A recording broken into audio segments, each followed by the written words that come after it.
It's been 2 years since the Jeep Gladiator was released as a 2020 model, and a lot has happened since then. A lot. So this means that the wow factor of seeing a Jeep truck for the first time in a long time has worn off. And with that factor out of the picture, I'd like to assess the Jeep Gladiator for what it is, so stick around.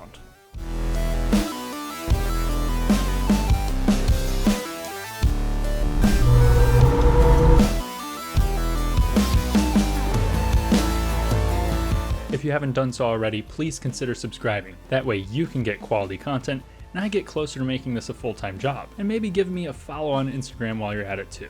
Thanks, now back to the review. Up front, it's gonna be almost impossible to tell the difference between a Gladiator and a Wrangler. And when it comes to styling, the Wrangler has obviously taken a more evolutionary approach. So much so that they have gotten rid of the Jeep badging on the front. You know what brand this is without catching the badge. Part of this distinctive look comes from the premium LED group that is available on the higher trim models, with just regular LEDs available on most Gladiator trims. This is a huge sell to the Wrangler and Gladiator alike. As long as you're not afraid of paying for it, you can spec a Gladiator to precisely meet your needs through an egregious amount of trims and packages. Which I will mention them here once. You have the base Sport, then the Sport S, and then the Rubicon, which is the really off-road focused one, and then the Mojave, which is the desert off-road focused one. Right around there also sits the Overland trim, and then the High Altitude, which is the luxury spec model. And then of course, there's other trims littered throughout, like the Willys Sport, the Willys, the 80th Anniversary, and the Freedom.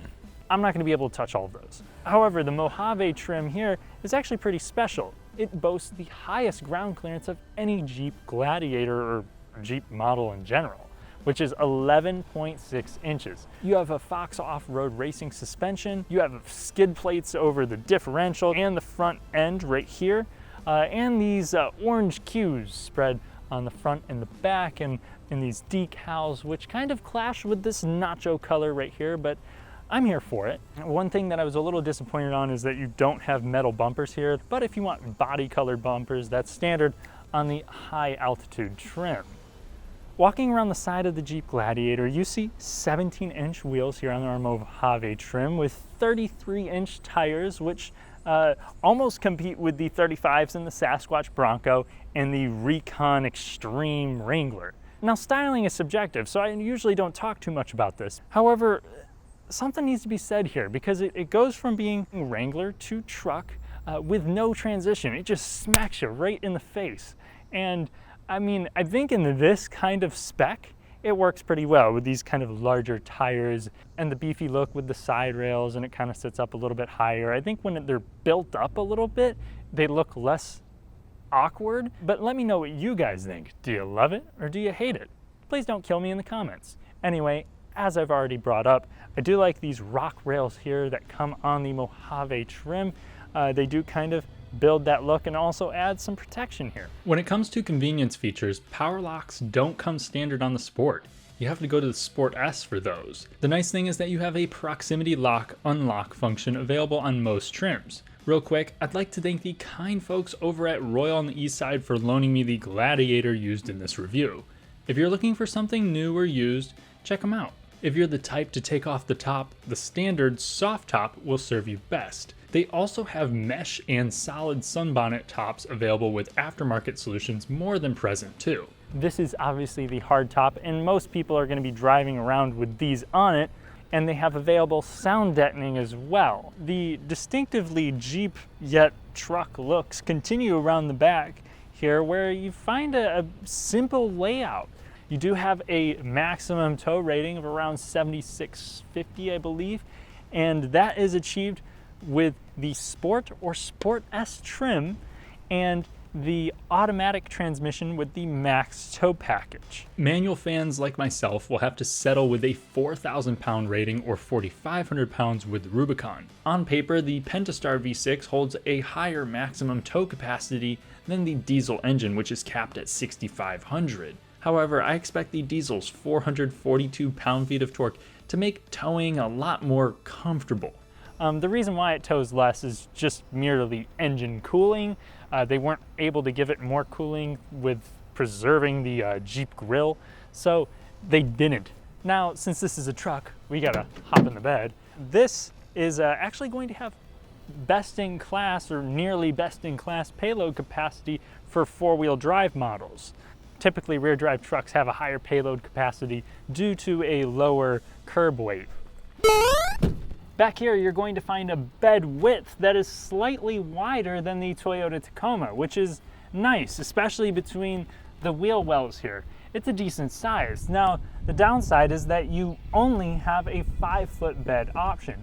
And in case you missed all of the PR talk whenever this vehicle was released, they actually did try to use a ram rear end, which I think they're just referring to like the suspension architecture. That means that this is really more trucky. It does tow a lot more than the Wrangler, and it does have a higher payload capacity as well. Now, the interior is definitely Wrangler, and it's reminding me just how nice the JL Wrangler is, especially when you compare it to Jeeps of the past. Your doors feel super thin.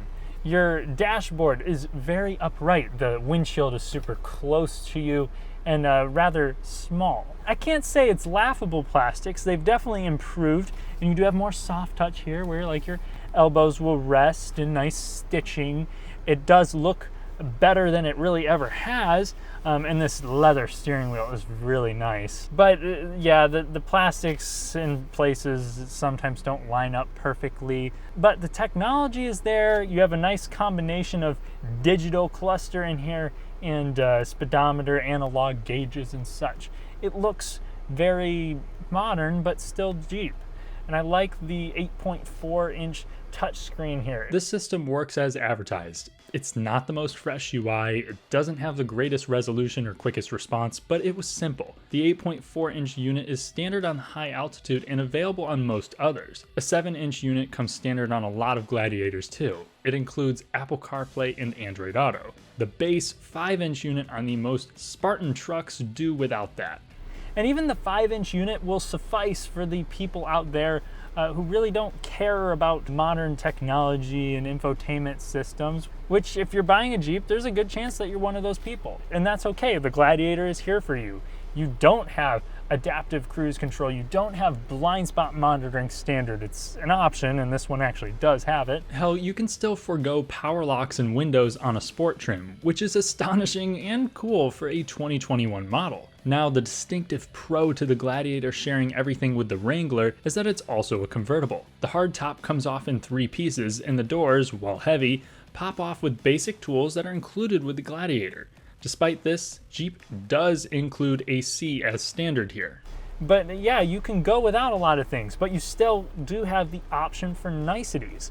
This standard has an 8-speaker sound system, even on the base trim. However, this has the Alpine system, and oh my gosh, really surprising. Like, this actually sounds good. It's very powerful, which I was not expecting. I mean, don't get me wrong, it's not crystal clear or anything, and it won't rival any Audis, but it's a lot better than the Bronco, which I recently got the chance to sit in one. And also, I'd like to take note, this has all of the available ports, but you have a ton.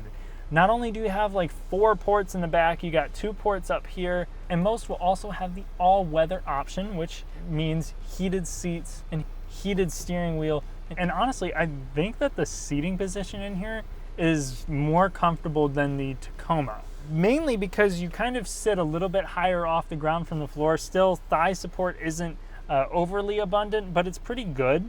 And you do have adjustable lumbar. It's all manual adjustable. Additionally, you can get leather seats on the base model. Like I was saying, you can spec these out pretty much any way that you want. Even if you get the Mojave, you're not going to get leather standard. You're still going to have to opt for it. But if you want cloth seats, then here you go.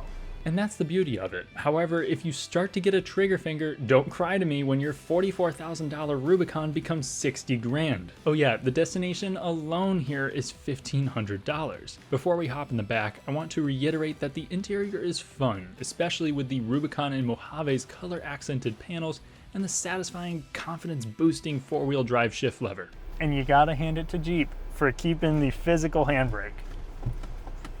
I'm about 6'3", and I've put myself into a comfortable yet not excessive position here in the front seat. And I'm gonna see if I can sit behind myself.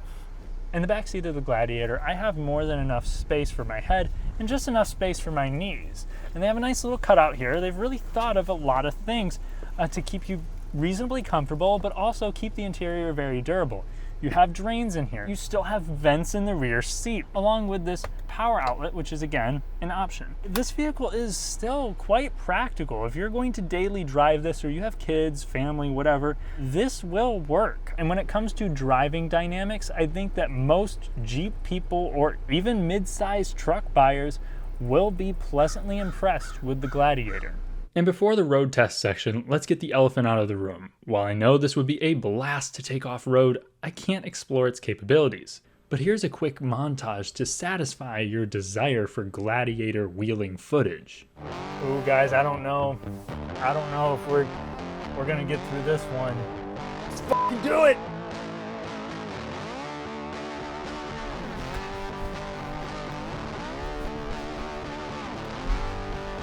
Yeah! In the not so recent past, Wranglers have been regarded as fun to drive off-road vehicles that would abuse you if you chose to drive them daily. But that's changed a lot in the past couple of years. And this Gladiator really continues this transformation. I would go so far as to say that this is on par with most mid-sized trucks in terms of driving dynamics and livability. It's very comfortable for what it is. It's the level of composure that I'm really impressed by. You get on the gas and the engine has more than an adequate amount of power, even with these large 33-inch tires. That was something that whenever the Pentastar came out back in 2011, that was a huge upgrade for Jeep. And it's still around, and it's still a pretty dependable motor at that. And we should also talk about outputs. 285 horsepower and 260 pound-feet of torque.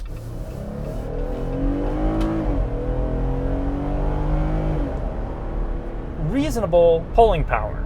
Even though that's not really all that much torque, it feels actually pretty responsive, even down low, and a lot of that is probably due to the gearing. This has a nice 8-speed automatic transmission that does its job pretty well. And it has 410 gearing as well. The 3.7 gearing is going to come standard on the Gladiator too. You can actually upgrade to a 410 on the base Sport and Sport S. However, if you do that, you lose the manual transmission option if that's what you were going for. You can get the manual transmission with the 410 gearing if you go with the Rubicon. I believe the only trim that can't get the manual is the new high altitude spec. So you overall get a lot of options if you want to go with the 6-speed manual transmission. But the 8-speed, I mean, I don't have any qualms about it. I mean, it's really good. It doesn't try to pick a super high gear all the time. I'm never feeling it lug the engine. When I get on it, it's usually pretty responsive. You will also have to lose any hope of 3 pedals if you want the optional turbo diesel engine, which has received rave reviews so far. While I would personally trust the Pentastar more, that punch down low would be awesome off-road. It's a 3-liter unit with 260 horsepower and 442 pound-feet of torque, and it's connected to another 8-speed automatic. You also have an optional track lock limited slip differential that can help a little off-road and on-road, something that is not available on the Mojave because it has a traditional rear locker. If you want to lock up your wheels like the American judicial system, consider the Rubicon, which has front and rear lockers. Also available is Jeep's Select Track 4-wheel drive system, which basically gives the truck a 4-auto mode. Again, the Rubicon is more of a rock crawler, whereas the Mojave is the desert runner. It has an off-road plus mode that improves response at high speed while in 4-wheel high and limits traction control. Mojaves even allow the rear locker to be locked in 4 high. With its special Fox suspension, the Mojave is designed to handle high-speed desert runs that include some jumps. While I can't send it like that today, I can send it to 60 on pavement. While this is not important for this type of vehicle, I'm still curious. Hopefully the 410 gears help. I'm going to make sure that AC is off, which I'm gonna turn that back on the moment I can. We're gonna shut off traction control. Sorry, Jeep. That was burnout. That's what that was.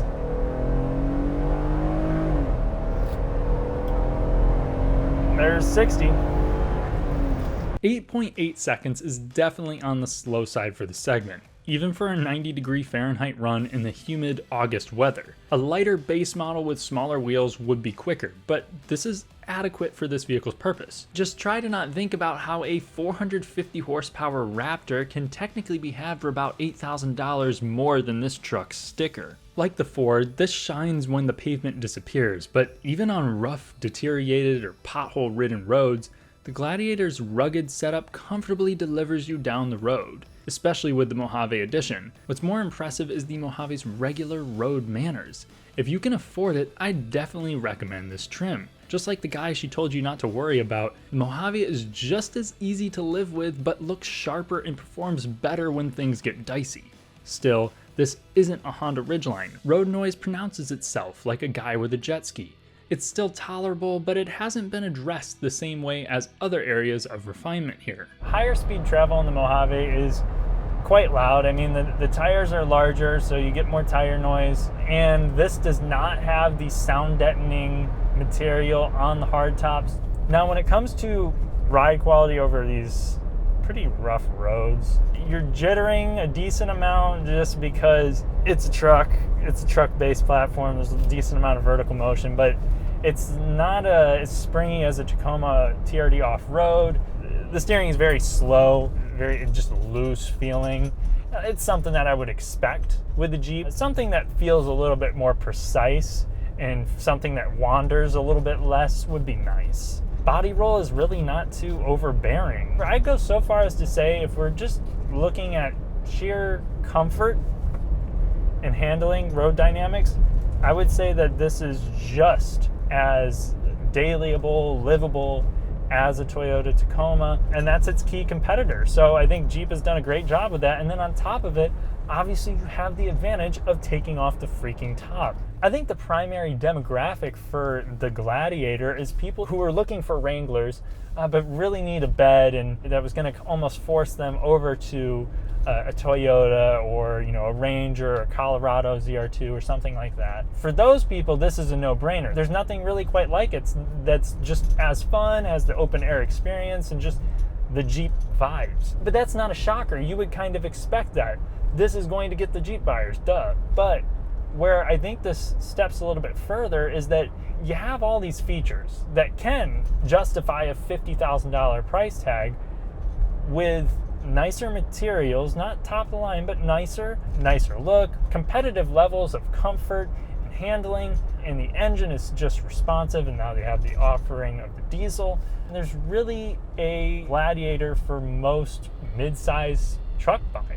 You just have to be willing to pay for it. Lastly, let's talk reliability. The Pentastar was not without its issues with the JK Wrangler, but for the JL, it appears that its biggest gremlins are electrical related, like the charging system and unseated fuses. In the further but still recent past, cooling issues and ball joint problems were big among many other smaller quality control issues. The diesel engine also had various problems when it first dropped, but the claims for that have gone down as well. The most ongoing problem still appears to be leaky tops. At least you have reality-defying resale to justify any repairs that you might need down the road. Overall, the Gladiator's held up past the hype for me. I think that it satisfies the Jeep audience and even eats into the regular midsize truck segment. If you're looking for a midsize truck and can live with a less furnished interior, more road noise, and comparatively loose steering, the Gladiator will provide a highly capable, surprisingly practical, and reasonably comfortable experience with that unique it factor that was previously attached to the Wrangler only. Thanks for watching. If you enjoyed the video, please leave it a like, subscribe, and hit that bell. I'll catch you in the next one. All right, of course, now is the time that someone pulls up in this parking lot as I'm about to make an absolute fool of myself. All right, here we go. Ooh, guys, I don't know if we're gonna get through this one.